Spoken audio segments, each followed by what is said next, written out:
Rivers State Governor Siminalayi Fubara has spoken out for the first time since the truce was announced. He said he will pay any price to ensure the state is peaceful. At the third convocation and sixth Founders Day ceremony of the Pamo University of Medical Sciences, Fubara thanked residents for their support during the political tension in Rivers State. I want you to know that there is no amount that is too big to pay for peace. I'll continue to pay it. Let me say this to my dear states. I call you my dear state because the support you have shown within this period is unmeasurable. As our people say, a good dance begins to the first step. Mr. Governor, your first, and there is no doubt that you will dance well.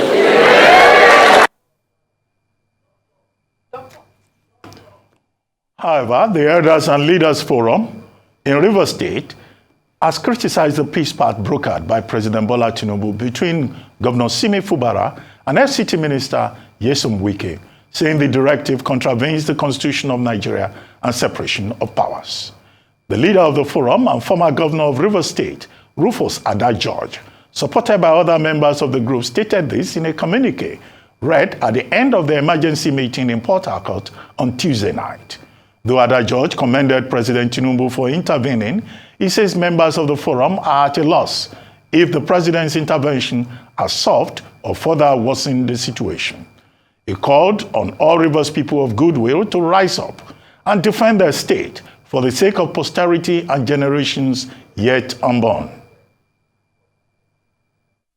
By virtue of an attempt to reverse a court order recognizing the Honorable Edison Ehe as the Speaker and directing that the remainder of members of the House of Assembly constituted the quorum for legislative business.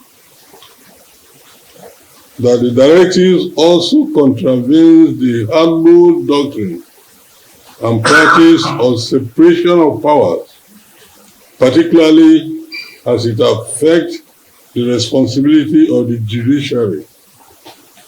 Can Mr. President, on the executive arm of government, overrule the decisions of courts of competent jurisdiction? This portends executive rascality, which undermines our constitutional democracy, rule of law, and good governance. In another development, former Ijaw leader Edwin Clark has described the communique issued at the end of the reconciliatory meeting by President Bola Tinubu to resolve the crisis in Rivers State as appalling and unacceptable to the Ijaw ethnic nationality. At a press conference in Abuja, the elder statesman argued that the 8-point resolutions reached after the meeting are undemocratic, dictatorial, one-sided, and targeted at handing over the political leadership of Rivers State to the Minister of Federal Capital Territory, Nyesom Wike. Clark said the Ijaws, who are in the majority, with 11 out of the 23 local government areas in Rivers State, will resist any attempt to covertly or overtly impeach Governor Fubara. While calling on the Ijaw youths to remain peaceful, Chief Clark calls on President Tinubu to desist from all forms of oppression against Governor Fubara or face legal action. Tinubu should respect the Constitution of Nigeria, under which he felt an oath to uphold the Constitution. We still love him, we still believe in his leadership as President of Nigeria and Commander-in-Chief of the Armed Forces. But as free citizens of this country, we have a right to reject any of his obnoxious directives because President Tinubu wants to please Nyesom Wike. Who is he? He has now decided to hand over the leadership, the political leadership of Rivers State to Wike. It is unacceptable to the people of Rivers State. I'm appealing on behalf of our people to our dear son, Governor Fubara, to stand firm that the president of Nigeria have no authority over him. President was elected, he too was elected. The president of the Ijaw Youth Council has also described a document containing directives for resolving the political impasse in Rivers State as questionable. While commending President Bola Tinubu for his intervention, Professor Benjamin Okaba, however, rejected the outcome of the meeting, saying it is lopsided in favor of the Minister of the Federal Capital Territory, Nyesom Wike. Mr. President has just tacitly anointed Wike as the god of Rivers State to promote lawlessness in this country. It is to demarcate this country. And I think, Mr. President, who is a lover of democracy, who fought for democracy, will not allow things like this to ridicule his government. Because accepting all these ploys is to advance Wike's well-known third-term agenda. Wike want to continue to be FCT minister and as well as the governor of Rivers State. It's unacceptable. That is the public cry. If Fubara even signed this document, he signed this document under questionable circumstances. We don't even believe that he signed this document. You don't expect a man at his level to sign his death warrant because the document that is his way does not protect him. So if you say they will now go and meet in Wike's kitchen, and tomorrow, before you know it, the man who has been power tasty will wake up and say, okay, I'm now going to impeach him. How will Mr. President supervise this type of tyranny? Joining us now on the morning show is Amabipi Martins, veteran journalist and member, Rivers Elders and Leaders Forum. He will be joined by Dr. Monday Oyekachi Ubani, former chairman, Nigerian Bar Association Ikeja branch, and former chairman, NBA Speedal, and Ken Okolugbo, a former commissioner of the Delta State Oil Producing Area Development Commission, DESOPADEC. Well, thank you very much, gentlemen, for joining us. We have Okolugbo in the studio here in Lagos. Thank you for having me. And we have Mr. Martins joining us from Port Harcourt. We're still expecting Dr. Ubani to join us in due course. But let's start with you, Mr. Martins. You are a member of the Rivers Elders and Leaders Forum. And I assume you were at the meeting yesterday where the elders responded to the intervention of President Tinubu. And the argument is that, as we had Professor Okaba saying, Chief Ike Clark, and also Chief Rufus Ada George, that Fubara must have signed under questionable circumstances. I'm sure Fubara is old enough to be able to make up his own mind under any circumstances. And he has said that he's ready to make any sacrifice for peace to reign. So isn't there a contradiction here? The governor says he's ready to make any sacrifice. Other people are saying, no, he cannot make any sacrifice because he's been forced and the president has no powers to intervene in Lagos State, in the Rivers State. If you could just take us through how the elders arrived at that. And then for you, Mr. Okolugbo, just to also get your reaction generally, with particular reference to the legality of the president's interference. Because there are people who are saying that the president is not a headmaster. I've also argued he's not a supervisor. And that all these politicians in the states who keep taking their matters to him, from Ondo to Rivers to Kano, they will turn him into a dictator and then turn around to say this is a federal system, whereas they caused the problem in the first place. But let's start with Mr. Amabipi Martins. Mr. Martins? Well, thank you very much, Ruben. Let me just correct one impression. I am not actually a member of the Elders Forum, but I am an elder as of right.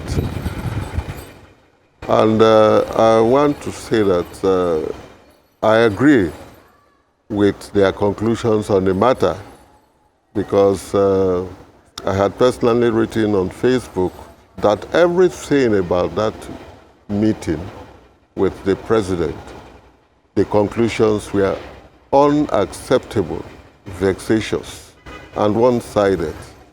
And it's like somebody said, the president was just trying to be a good mentor to Wike, because what the president had been for Lagos in terms of control, in terms of power in Lagos, that's what Wike wants to be in Rivers State.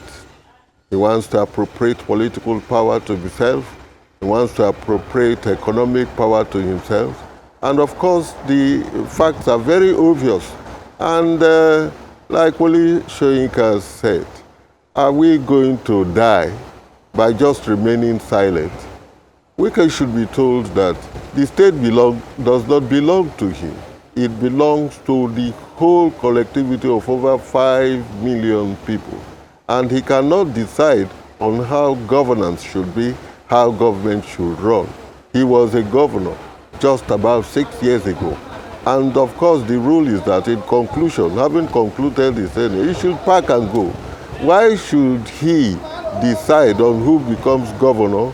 How should he appoint officials of government and the governor is doing nothing? So I think people that are sane, of course, on the political scene should object to that. And I object to that as an individual. And of course, a good number of Rivers people, Nigerians, who are sane, who are honest, and who want the right things to be done, will say a big no to that kind of thing. The conclusions at the meeting are all one-sided. For instance, what is the status of the former legislators? They have left their party and gone to a party that had no single representation in the House of Assembly. And can they still come and make laws? Can they come and look at the budget as directed from that meeting? Who? They are not in a position to do that, because the directive by the president and of course the collection of people there that the governor should represent his budget raises a question. Who is he going to represent the budget to? To these 25 legislators, former legislators, who had defected from their party and now have no status as legislators. So there's a big question mark there. And so many other issues raised in that in that meeting, so-called agreement. Honestly, it appeared even the governor, as a matter of fact, is completely new in politics and political theatrics. He's learning his ropes. He may not be aware of the implications. He too actually must be tutored on the fact that even as a governor, the state does not belong to him. There are stakeholders, the citizens, and of course he had a wide support. He should be able to have consulted them on these conclusions before signing an agreement. What kind of agreement was that? That was supposed to be a peace meeting, but lawyers have said it had no legal or constitutional impact on the outcome of the meeting. So I am saying that as an individual, a well-informed individual, a Nigerian and a Rivers man, and of course by the fact that I'm getting to 80, I'm naturally, traditionally an elder and should be experienced and knowledgeable enough to have an opinion on such matters. If I don't, then it means I am dead, like Wole Soyinka said, and the man died. Thank you. In all who keep silent in the face of tyranny. Wole Soyinka. Well, Okolugbo, let's come to you now. You know, I like the way you have always described what is happening in Rivers State. You have said one day, one crisis. What we have always done is 1 week, one trouble. But if you look at it, first I would say that Papa Clark did this press conference was all encapsulating of the entire issues that were before the elders of Rivers. What they failed to cover was one of the things that Papa Clark covered, which had to do with the governor and the fact that if he was so lily-livered, let me put it that way, I'm just summarizing, that he should never have maybe taken the position or he should resign. Now, the same governor has said that there is no sacrifice too much you cannot make for peace. Now, you look at the president, he has no constitutional role in taking such a decision. The only decision the president can take in Rivers is when the process of peace has entirely broken down and the Senate would then convene and he has to declare a state of emergency. But then the president, in his own wisdom, because a lot of people have been calling on the president to intervene, have said, okay, come, let us sit and reason together. What I find a bit curious here is, I know before the arrival of Wike, the revered former governor of Rivers State, Peter Odili, was there with the governor. So I expect that some discussions would have gone on before Wike arrived at that meeting. And Odili's statement at that PAMU's graduation clearly shows that he is in support of Fubara. But what we are failing to understand here is the legal implications. Nobody wants to go into that details. The problem we're having here is basically the courts. Kayode Omotosho, on the 29th of November, actually restrained the governor from sacking the clerk or interfering with the duties of the 27 legislatures. Don't forget that after Kayode Omotosho, we already had Fubara, who had gotten the judgment of Ben White on the 2nd of November, restraining the legislators from impeaching him. Then you now had Danagogo, who now also came up with his these are all ex parte orders. These are not judgments. Danagogo now comes to say, oh, please respect the judgment of my order. Edison here is the speaker. You cannot interfere with Edison here. The House of Assembly is going to be renovated, and so the members cannot sit there. Then you now had the one on Friday, which is Okonkwo, which says that, oh, you cannot declare the seats of the 27 members vacant. Okorowo, sorry. Now, this goes to also what Papa Clark, the open letter he wrote to the Chief Judge of the Federation about the corruption in the judiciary. Why would 4 courts of coordinate jurisdiction, where you have a Chief Justice of Nigeria, give exactly the same orders to any of the parties that did come with their papers? Now, if I put on my thinking cap as a public affairs analyst, I also haven't been a public officer. The sitting that was held on the 31st of October, I had this argument with a former speaker who is very close to me. I said the mace, they say, is in the hands of Edison here. Is a mace that important? He said, no, the mace that a sergeant at arms presents, whatever mace a sergeant at arms presents, that shows the symbol of authority. The House was burnt on the 30th of October. On the 31st of October, the 27 members sat. They removed the majority leader and suspended 4 of them. In the eyes of law, is that not what should be, what should suffice? But in the same vein, Edison here said he had already been elected speaker that same day by 3 members of the House. Now, what is a quorum? All these are issues that can only be resolved by a law court that knows its onions. Sorry, I'm using that word with due apologies to the courts at this point. Because when you have courts behaving the way these courts are behaving, there is not one of these interim orders or ex parte orders that has come from the Court of Appeal, which is a higher court. All these courts are sitting like appellate courts over and above the same court with the same powers. So I am sure, I wasn't at that meeting, I'm sure the president has looked at all the conflicting court orders. And I've said, look, the only way we can look at this issue is through a political settlement, which if you ask me my own opinion, you can't deny the fact that it is skewed against Fubara. But Fubara accepting to become the governor of Rivers State already knew the temperament of Wike, already knew the kind of person Wike is. He's overbearing, he has anger issues. You worked with him for 8 years. There's a way you manage somebody. Remember Akpabio and Emmanuel Udom? He brought him from Zenith Bank to understudy him as the SSG before he anointed him as the governor of Akwa Ibom. And we all know what happened between, the only thing that was not renamed, the only thing that saved Akpabio was that stadium that was not renamed, Godswill Akpabio Stadium. Emmanuel Udom will never have anything to do with Akpabio. He stopped him from even going back to the Senate until the president made him the minister of the Niger Delta. But Akpabio managed it. in a very different hemisphere, unlike what is happening with Wike. Today, Umaeno, who incidentally Emmanuel Udom produced, has given Akpabio everything he desired to get from Emmanuel Udom without also hurting Emmanuel Udom. So people differ. If I'm sure Wike was Emmanuel Udom, he will forbid Umaeno from relating with an Akpabio. And you see, the truth of it all is, people should look at it from what the judiciary is doing in Rivers State. They are the ones destroying the very fulcrum of peace in Rivers State and giving the leeway to everybody to have a stay. Okay, if you look at Wifuru, remember Wifuru, his seat was declared vacant with 14 others by Justice Inyangekwo. What did Wifuru do? Wifuru quickly appealed the judgment and asked for a stay of proceeding. And at the end of the day, those people, because at the time they defected, in fact, it was alleged that it was Wike that was funding the case against Umahi, and he didn't deny it. Wike didn't deny it, and Wifuru and others when they defected from the PDP. But it was just one court, Justice Inyangekwo.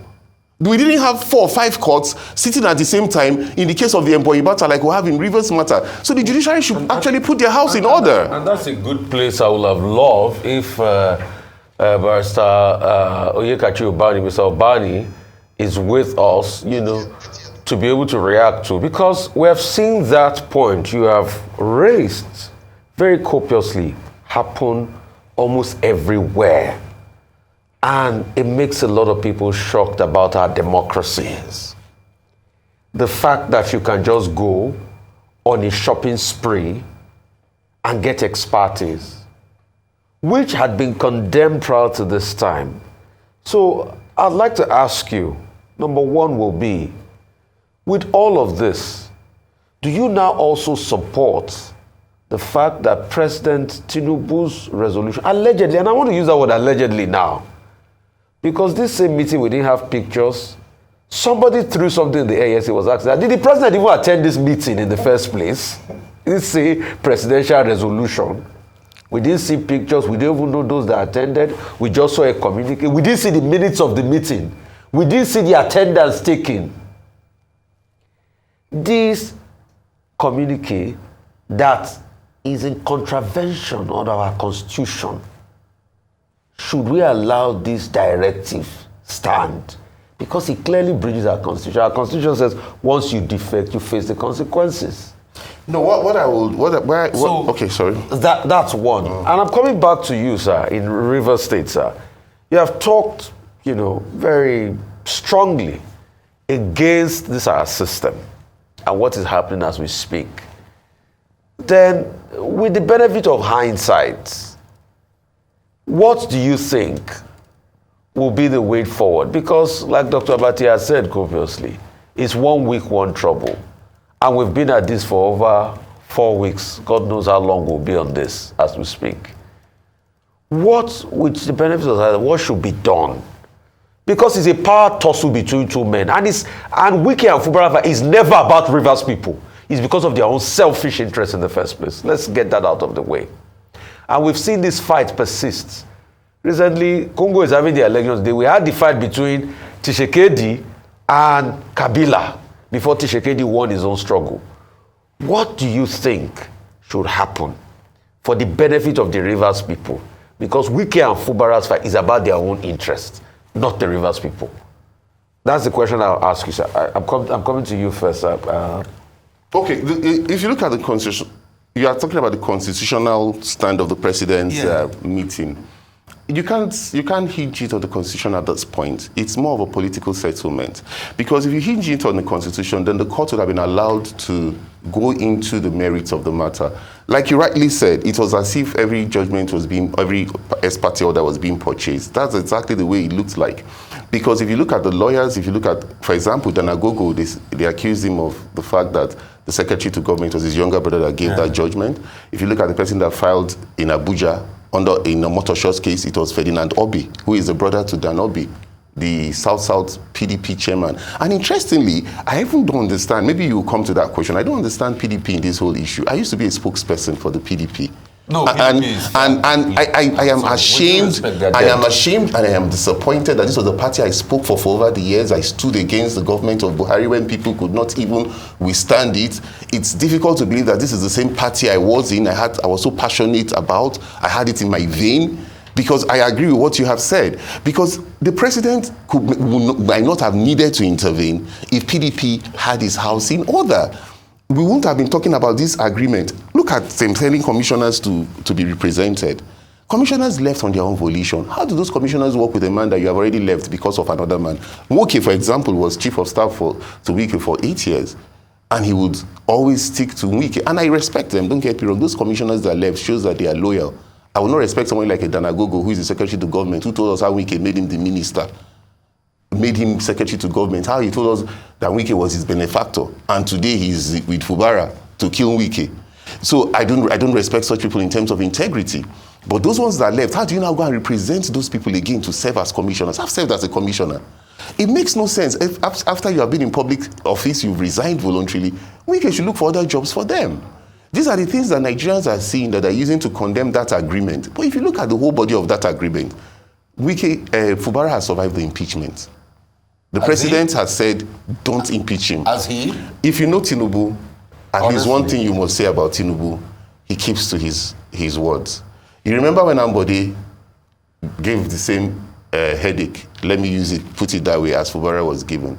Tinubu, the Governor's Advisory Council all came and said, let us bring Ambode down. Tinubu refused. He waited until the second tenure. That was when Ambode was. This same settlement did not work in the case of Ondo. You remember that Ondo settlement came out just like this, and it was said that reverse to status quo, Governor Akeredolu, that couldn't probably do his job because of his health challenges, and we pray for his quick recovery, was told to be returned as governor, while Aye Datiwa, to go and act as deputy governor. That was the agreement, status quo, reverse to status quo ante. But all of a sudden, 1 week after, things couldn't work. Then Governor Akeredolu had to go and fix his health. Then Aye Datiwa is acting governor now with full powers. Okay, why Ondo couldn't work was that Ondo was very clear. A lot of people had come out with evidence beyond reasonable doubt that Akeredolu was presently incapacitated. And so there were already doubts about, is this Akeredolu's signature? Are these statements that are coming from Akeredolu's statements? So based on that, I'm sure the security report the president had made it impossible for him to go back to that settlement of Ondo, like you rightly said. Nobody likes the fact that you have a governor who stays in Ibadan and cannot visit Akure. It was very obvious that a lot of things were being, they were hiding a lot of things. And so that was why it was easy for them to now go back to Aye Datiwa. And those commissioners that actually were playing hanky-panky, they will know that tomorrow you should always stand on the side of the truth. So let's go to Port Harcourt. Sir. Yeah. I can hear you. Like I asked before, what do you think will be a solution that benefits the Rivers people? Not about the governor and his godfather, Wike. The solution for the people here. Not about the solution that will benefit either the governor or his godfather. Well, I didn't get you clear. I don't know. Come back again. I said, what do you think is a solution that will benefit the people of Rivers State, not about a solution that will benefit either Fubara or Wike? My interest here is the people of Rivers State, not the two political actors. All right. I think we thank God that the whole, whatever agreement and arrangements Fubara and Wike had before elections have now come to public domain. And the understanding, of course, is that Wike possibly recruited Fubara to agree to contest, that he would make it possible for him to be the governor of the state. And of course, Wike succeeded in achieving that aim. Rivers people did not know at that time that that was the agreement between the two of them. But at this point in time, what is showing off is that Wike is not satisfied with the response of Fubara to his demand. As his mentor, as his sponsor, and that having become a governor, he would now pay back. But these are not normal things in a democracy. These are not normal considerations, for a good polity. The generality of the people cannot accept whatever agreement the two of them agreed for selfish reasons. Now that we have known, we would not say that only Wike was culpable. Fubara too was. But one thing that's obvious is that Fubara is a neophyte in politics. He is yet to learn his ropes. And so Wike had an advantage of manipulating him to agree for the simple reason that he had made him a governor. But as it rolls out and the public come to know, will the public agree to that? No. That's why I talked about Wole Soyinka's position. You died when you cannot, influence, you cannot talk, you cannot protest on something that is illegal, on something that is immoral, on something that is clear denial of people's rights. So what Rivers people are doing or want to do is to see that a normal political atmosphere exists in which we are not going to have a relationship of father and son in sharing the resources of the state.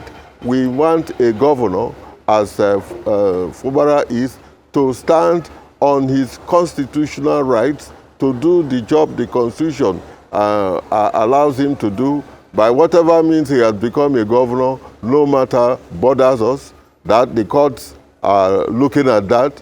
But then, if he continues to be the governor of Rivers State, he will do what will require what will be required for the development of the state, for the interest of the collectivity of the people that are almost or over 5 million people. Already, Wike had demonstrated and agreed to the fact that he has structures, and these structures are investment instruments through which he would earn his living as political lord of Rivers State. And the people are saying no. The other day he talked about the ladder. Where did the ladder come? Is the ladder his own? The ladder that brought him into power? Did his predecessor seized it from him and not to function as governor? So he should learn the right thing constitutionally, the moral aspect of it, that he cannot be Lord at all times, even after being the governor of the state. Now, it's annoying, as a matter of fact. Rivers State, at least, has people that are knowledgeable enough, well-educated, and they're privileged, of course. They are privileged to live good life and so on. The ordinary people in the street, in the creeks and so on, have something doing before we can say the oil and the pollution came. They were living meaningful lives. How can you now, at this point in time, in the 21st century, to say you own the people? It's unimaginable. It's unacceptable to even dream of that. It's a bad dream. That one man cannot own us. That it happened in Lagos does not mean that it would happen in Rivers State. And we say no to it. We are going to reject it. We are going to correct the governor. Anything concluded in that agreement with the president, I think is fatal. It's wrong. There are so many questions that have arisen. For instance, the legislators that denounced their party and went to another party, the APC, they did not know that they had automatically lost their position, which is very unfortunate. At their level, they were not knowledgeable enough to know that these are people making our laws. So many questions. This issue had opened the eyes of Rivers people to ask questions. Mr. Martins, thank you so much. I need to come in here because you say that the people are saying no. But would you think, or do you think the people are saying no a bit late? Because there were many points where the people watched and observed the happenings, especially with former Governor Nyesom Wike, and they didn't say anything. And so perhaps the silence of the people and the elders urged him to do even more. So when he said that in the first instance, before the elections, we all saw what happened with the IREV, the results transmitted live, even though the courts have ruled, but during the presidential elections in Rivers, the people didn't say no. When the former administration was intimidating opposition parties, targeting their businesses, the people didn't say no. When former Governor Nyesom Wike said that he had bought forms for all the people who ran for elections in the last elections, the people didn't come out to say no. And now he has come to assert his authority as being that powerful in Rivers State, and now the people are saying no. Is it saying no a bit too late? And then the second aspect of the question I'd like to ask you is, Governor Fubara, there seems to be some sense of disappointment, even though some people are saying that, we're still going to back him. But despite the backing of the people, he went allegedly to Abuja and signed away perhaps his power as governor, despite the backing of the people against his benefactor. Is he saying, and will the Rivers people agree, that he'd rather please his benefactor than the people and the elders who have chosen to back him to stand his ground? So I'd like you to answer that. And then for Mr. Okolugbo, I'd like you to share, because you talked about you being in politics, and I'm really glad you talk about the PDP perspective, because a number of people are asking that question. And being a member of the party in the past, why are they so docile? Has former Governor Nyesom Wike got something on them to hold them to silence? Or is it that there is indeed internal wranglings or issues in the party that would not make them come out to speak against? Because first was Governor Nyesom Wike, former Governor Nyesom Wike. Now it seems that Governor Fubara is not even also willing to speak to the PDP, not just in Rivers State, but at national levels. And then do you think this is an indication that there might be a defection from the governor and FCT Minister Wike to the APC? I'll start with you, Mr. Martins, first, and then I'll come to Mr. Okolugbo, please. Oh, thank you, madam.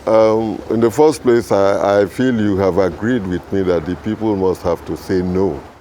It was not early enough, does not mean that their resistance, their rejection cannot come at any time. They must have arisen from the slumber too late. But if it is legitimate, so let it be. Let this be the starting point that people cannot be taken for granted. Not just Rivers State. Generally, it's a problem for Nigerians. Nigerians don't know how to say no, when to say no. But when they are jilted, they do. So I have to say that it has come. The time has come for us to say no. And of course, you rightly pointed out certain activities of the former governor who has refused to accept the reality that he was a former governor and cannot be the governor now, even if he is claiming he planted the person now. No, he should face the reality, and it's at the center of the problem. He's at the center of the problem in the sense that he's still attracted by the goodies of the position of a governor, and that he doesn't want to close his eyes to these goodies, and that's why he's insisting. So the actual responsibility for making peace, and its acceptance must come from the former governor. Out of experience, he's a senior person to Fubara. He had experienced the position, the intricacies of that position, and the responsibilities. And they are enormous. And so he should put his eyes. Rather, he would contribute like any other person to ensure there is peace in the state. By what he is doing, there will be no peace. Let me, at the same time, talk about peace. Peace, is it peace of the graveyard we are talking about? We can understand why there could be peace in the graveyard. But we can also understand the inherent dangers that exist in the peace of the graveyard. We may not talk about the spirit realms, But we know peace in the graveyard is no real peace. You really have to understand the importance of peace when you try to alter the process of peace amongst the living. Because these are people who will insist on their rights, who would insist on the right things to be done and so on. I don't want to waste time on that. We don't want peace of the graveyard and to be seen to be pretending. And well, from what you have asked me, it's quite clear in this country generally how powerful Wike is. The party from the national, that's the PDP.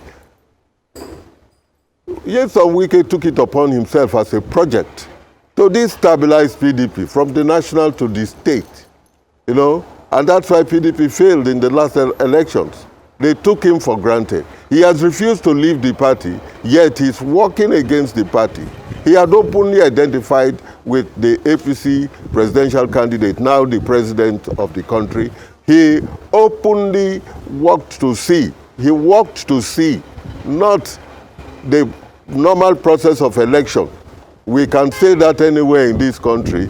Elections in Nigeria are something else different from what we normally know as elections. So we can manage the situation with all amount of trickeries, you know, to ensure that Rivers State was delivered to Bola Tinubu. And of course, he's getting a payback, as a matter of fact, for being appointed the Minister for the Federal Capital Territory, for being given this opportunity, you know, to carry and go through the decisions that were taken in the last meeting and so on. But we are saying there are people who have conscience and would say that they won't allow that situation to continue in Rivers State. I have said that Fubara is a new face. He was a civil servant. He was a civil servant, accountant general of the state, had no political membership as a matter of fact. But then he was tutored within the short period. And when others were overtaken, Fubara became the governor. Well, we have to accept it if the Nigerian system had accepted him. But he should be told also that he has no right on his own, you know, to sell out the rights of the people he governs. For instance, people are saying that he should come and talk to the people on what actually took place in Abuja 4 days ago or so. People are saying that he was perhaps intimidated. He was intimidated by the caliber of persons that sat around him, including the, of course, influence of the president and so on. And so he was made to sign an agreement, so-called. But constitutionally, yes, it has, yes. Yes, we need to go on a break now, but thank you so much. We'll come back to this conversation after the break, but thank you very much for your input. When we come back, we still have Mr. Ken Okolugbo here, Chief Amabipi Martins, Elder Amabipi Martins, and then we'll also have Monday Ubani join us after this break.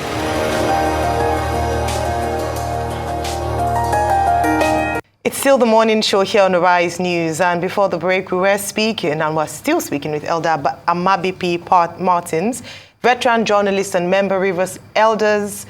Well, he's not a member. He'll be joined, we now have Dr. Monday Ubani, former chairman Nigerian Bar Association, Ikeja branch, and former chairman NBA Spidol.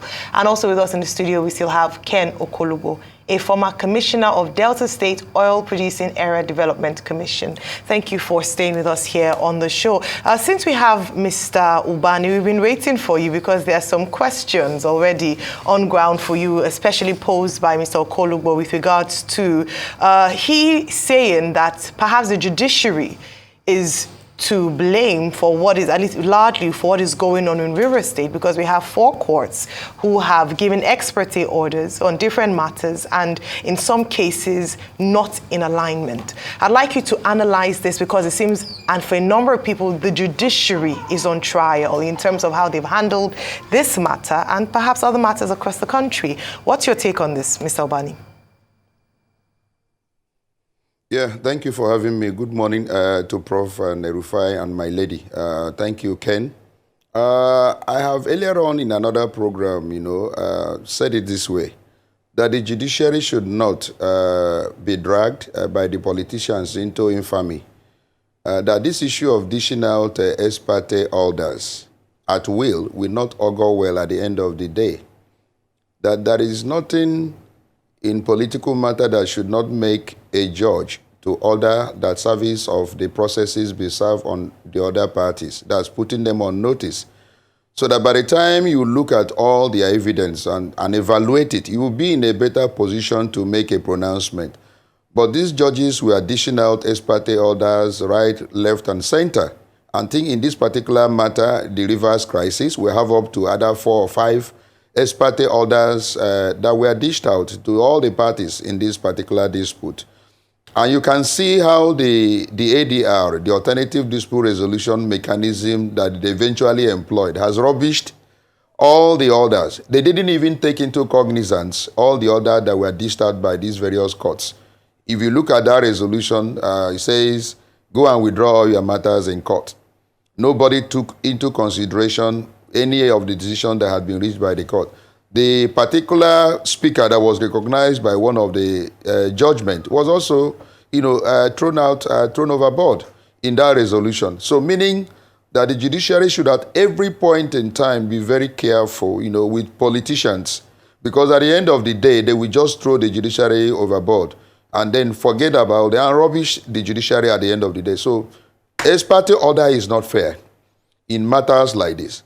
I think that the proper thing at every point in time when politicians rush to court in order to seek all these funny reliefs, what a judge should do, a judge that knows his law, a judge that knows the integrity and power of the judiciary, should always ask parties to be put on notice. Bring them.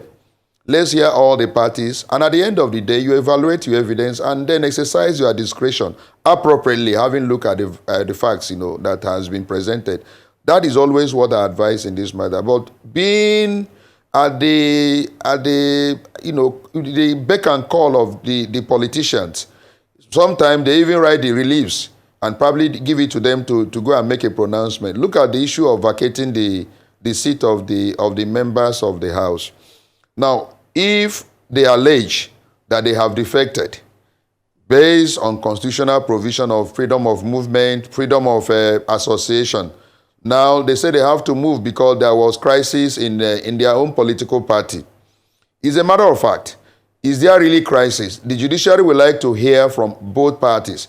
After hearing from both parties, you can now make a pronouncement that based upon what has been presented before me, I am asking that you vacate your seat because there was no really division in their political party before you vacate. That can only be done after we have heard from all parties. But when you now say the seat is vacated when it is done ex parte, you are just injuring the judiciary because at the end of the day, the resolution like this now will rubbish whatever you have made as a pronouncement. So my take in all this is that the judiciary should not be at the beck and call of politicians. They should remain neutral and always apply the law. And in doing that, we will retain the confidence on our judicial system and then respect that is actually very requisite, for them to be in charge of that arm of government, which is very important.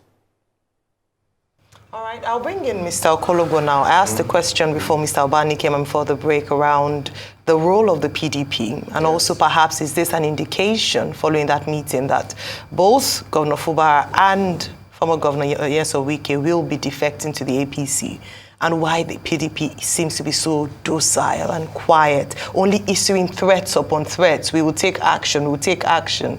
Nevertheless, not a lot has been done. What do you think of this? I said it earlier that it's very difficult that this was a party. I used to be the spokesperson for the Presidential Campaign Council and participated in almost all the affairs of all the conventions leading up to the last one that had IU. It's obvious that the PDP is not the same PDP. First, the biggest mistake that was made was when they didn't go to the South in the presidential elections. Not to be labeled that the PDP is a PDP not in crisis. It's just for us to say that the Supreme Court's definition of a division is not what it's being done now. But are we the Supreme Court? The PDP is in crisis. 5 of your governors told you openly they worked against you, and they supported a southern president. Some of us who have been so vociferous for the party left the party. And at the end of the day, there's nobody really speaking for the party except for one person amongst all of us that used to speak for the party. Now, do you have a Wike now among the PDP governors? If it was in the past, you will have a Wike who will be taking on this kind of matter, and Fubara will go and sleep. Fubara is the deputy chairman of the PDP Governors Forum. We did not even see Doyediri go and visit Fubara, just his next door neighbor, to go and at least felicitate with him and give him that needed backup. If you say Fubara is not speaking to the PDP. Now you have the Magum coming to tell us that, oh, we're going to discipline Wike. How are you going to discipline Wike? Do you say you're going to discipline somebody that has told you the truth about his own position? What can be worse than taking the 27 members of your party and encouraging them to go to the opposition, to the ruling party in a state where you have always held sway? What can be worse than the fact that Atiku didn't make 25%? I hope people don't know that. They didn't make 25% of the votes in Rivers, where PDP has always won overwhelmingly. What are you waiting for if you really want to discipline Wike? Wike has only shown that he's larger than the party, and that's the absolute truth. And the high time they come to terms with it, the better it is, because the PDP is also talking about merger at this material point in time. If you remember, Udo Okoye and Sam Dadi, the 2 secretaries laying claim to be the secretary of the party, are in court. The acting secretary attended the merger, the meeting of the Labour Party and the SDP. So at this point in time, those are all the ingredients that brings about someone saying that, look, my party at this point is not in focus. Okay, just to set the record straight, Ambassador Iya Damagum has said his task is to first stabilize the party, and that Wike is not above the party. That if he thinks he's superior to the party, then he's mistaken. And that not just Wike, but also other members who have engaged in anti-party activities would be sanctioned at the appropriate time. The question you can now ask is, what is the appropriate time? Second, he made it clear that those 26 lawmakers that defected have lost their seats. And he's calling on INEC under Section 84, Sub 12 of the Electoral Act to organize fresh elections in those electoral constituencies as the law stipulates. So it may not be right to say that the PDP has not spoken up. Yes, the PDP has spoken up, but when is the appropriate time? That, I think, is a question. Now, I don't know whether you want to react to that, but let me come to you, Dr. Ubani. Dr. Ubani, you refer to the president's intervention as alternative dispute resolution. Yes, you condemn the abuse of ex parte orders, but is the president in a position to sit as an appellate court over decisions of court, whether those decisions came by way of ex parte or by way of forum shopping? What is the value, the preventive value of that agreement that was purportedly signed after the meeting with President Tinubu? And then to you, Mr. Martins, if you're still with us. Mr. Martins, you are still with us. Okay. Yes, now, the governor of Rivers says he is ready to make any sacrifice. He has said so. But you are saying the people will not accept the agreement reached in Abuja. Okay, since he says he is ready to make sacrifice, what kind of sacrifice will you recommend to him? Because you spoke only yesterday. Let's start with you. We'll go to Ubani and we'll come to Okolugbo. Well, the kind of sacrifice, well, in the first place, we have to understand what sacrifice is in this circumstance. You have to use something to do sacrifice, even in the church. If you have an animal to sacrifice, if you can afford it, and if it is yours, you can sacrifice with it. But in this case, the man speaking, the governor, is a public figure. He himself is owned by the public. I know, Dr. Abati, you can lecture me on that, on public interest. And the interest of the public on the governor is that he is their authority, he is their ruler, and that he carries their responsibilities and ambitions and expectations, and so he cannot act just on his own volition to do something in the public interest. He is going to sacrifice something in the public interest, and so he must consult with those he is ruling whatever is going to be the sacrifice or what could be used for the sacrifice. The people will not agree any sacrifice that will erode on the constitutional responsibilities of the governor on his service to the people. The people would not accept any sacrifice. It means the state has to forfeit its resources to individuals, no matter how powerful. The people will not accept from the governor any sacrifice that would be detrimental to their collective interests. I think these are matters we should seriously look at. The governor, as I said, was very new in politics, and so he has not actually mastered the art of Nigerian politics, and of course the nature of Nigerian politics, especially and particularly about Rivers politicians. I had said that Wike is a master of political maneuvering. And of course, in the process, he had not forgotten his own particular interest. He has mingled his interests and mixed them up with that of the public. So we have to be careful, and our governor has to be careful. Since he's still dealing with him. Okay. Public interest is vital. Okay, Mr. Martins. Quickly, let's go to Dr. Ubani. What is the probative value of that 8-point agreement? Is it enforceable? Can the president act as an appellate court? Yeah. Yes. Thank you. The point is that before now, there has been calls that the president should actually intervene. People were waiting for the elders in Rivers State to intervene in a matter that concerns them. It's about the public interest of the citizens in Rivers State. But they were all calling the president to intervene. Now, the president himself allegedly has intervened because Rufai was asking whether there was a meeting at all, because there is no any evidence that a meeting took place. But I think that a meeting took place because the governor has not come to say anything to the contrary. So a meeting took place. In ADR, Professor Abati, people forgo their rights.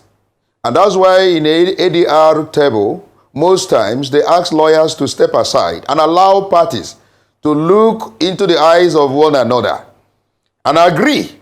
And whatever they agree on as ADR will now be reduced into writing and signed by parties, and it remains binding on all the parties. Unless a party comes out and says, no, I'm reneging on that agreement. And we have not heard that from Fubara himself. Fubara was even saying yesterday that he's ready to do anything, sacrifice anything, in order to ensure there is absolute peace in Rivers State. That is what he said. In other words, he was never induced, he was never under duress, he was never compelled to sign whatever has been agreed by parties in this particular matter. And so it is the president that people called upon to intervene, and he has intervened. So one manner of intervention is a different ballgame entirely. People are now arguing that the terms of that settlement or intervention is very lopsided, clearly in favor of one party in the dispute. But the man that people are even speaking on his behalf are saying, look, I'm ready to do anything, including forgoing my right, but I don't know whether the Rivers people will allow their own right also to be forgone. So that is the issue at this point. But the dramatist personnel, and that is Fubara and Wike, people should pay attention to them. What is their body language with what they have agreed 2 or 3 days ago before the president? Did the president intervene just unilaterally? People called on him to do. But what manner of intervention and what he has done, will he bring lasting peace in Rivers State? These are issues. Or will it be a piece of the graveyard? Because I understand that they say, oh, go back to the majority, represent the budget before them. Will they now pass his budget second time? Will they now not threaten him tomorrow with impeachment?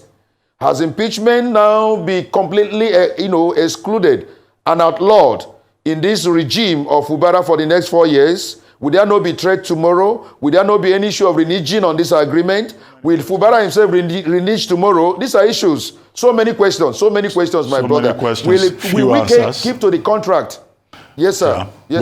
Yes, sir. Thank you, Dr. Ubani. Quickly, briefly, Yes. Okolugbo, as we begin to wrap up. It's very clear that the agreement was geared towards peace.